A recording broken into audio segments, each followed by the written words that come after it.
On a sunny day in Nevarro, High Magistrate Grief Karga and two civic engineers discuss designs of the city in his office, when suddenly screams emanate from outside, and Karga's protocol droid comes in and reports that a pirate corsair is violating the airspace of the population zone.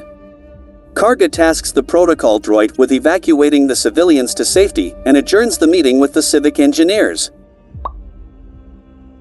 Pirate King Gorian Shard communicates and hails Karga. He immediately mocks Karga's choice of attire, then raises the matter of the deaths of several of his crew at the hands of Karga and Din Djarin.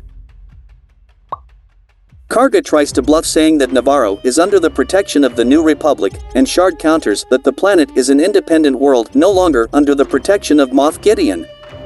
Karga responds that the Spin Ward patrol regularly passes through Nevarro, but Shard sees through the lie and warns him not to hail him again unless it is to surrender. In a clear show of brute force, Shard's Cumulus-class corsair commences an aerial bombardment of the settlement, destroying and damaging numerous buildings while the civilians run in panic.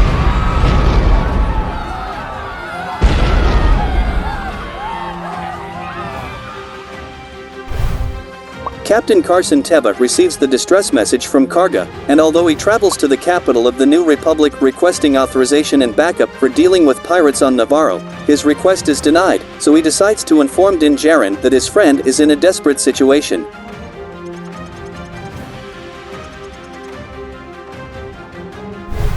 Inside the covert's cave, Djarin gives a speech to the assembled members of his clan while holding the hammer of the armorer. He begins by making it clear that Karga was a former enemy who experienced a change of heart and risked his own life to save him as well as his foundling Grogu. For that reason, he petitions his clan for an intervention to rescue Nevarro before it is too late. As the Mandalorians murmur, Djarin reminds them that it was the Empire who decimated their covert, rather than Karga's bounty hunters. Djarin explains that Karga is now the High Magistrate of Nevarro and has offered him attractive land on the planet. Therefore, he proposes that they relocate there, so they can live freely, their children can play in the daylight, and their culture may flourish. After Djarin's speech, the armorer asks if anyone else wishes to speak. Paz Vizsla stands up and takes the hammer. He talks about seeing other Mandalorians fall at the hands of the Imperials on Nevarro, and asks why they should lay their lives down yet again. He continues saying that it is because they are Mandalorians, and that he will fight by Djarin and Kryze's side after they help save his son Ragnar. Despite his disagreements with them, he vows to support them because they are leading the way to a brighter future. Then Vizsla leads the clan in chanting, "This is the way."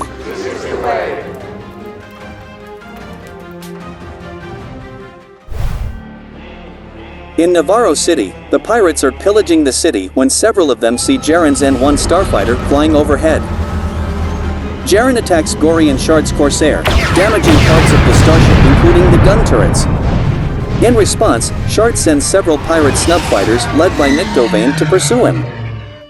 Watching from the ground, Karga thanks Djarin for his help, and he responds that he decided to accept his offer for attractive land.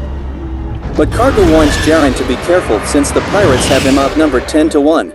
After tricking two snub fighters into colliding with each other, Djarin remarks that he likes those odds, and continues leading the snub fighters over the Nevarro flats while Grogu sits on Djarin's lap throughout the dogfight. With the corsair distracted, Kryze flies her gauntlet fighter over the city, allowing the Mandalorians to drop down to the surface. The first team descends into the city with their jetpacks, ambushing, killing and capturing several pirates,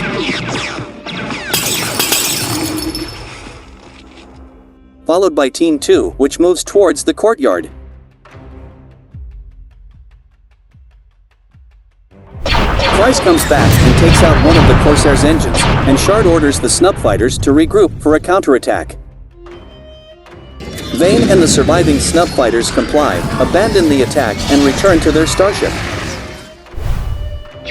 On the ground, the Mandalorians engage in a gun battle, but they are surrounded by pirates.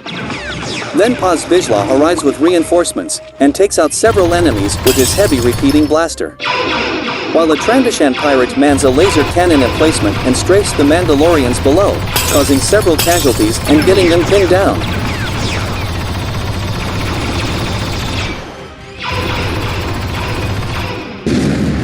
Vane and his snub fighters pursue Kry's starfighter. However, she runs circles around her pursuers and also inflicts damage on the Corsair, taking out a second engine and its deflector shields.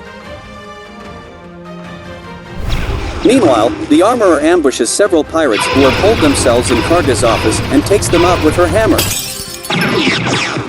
She strikes the Trandoshan gunner last, causing him to fall off the balcony.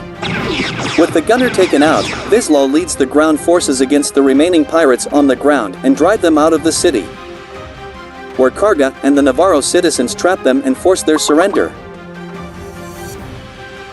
In the air, following the loss of the second snub fighter, Vane, piloting the only remaining snub fighter, abandons the pirate crew. Therefore, Shard yells at him, calling him a coward, while refusing to retreat, attempts to shoot at the citizens.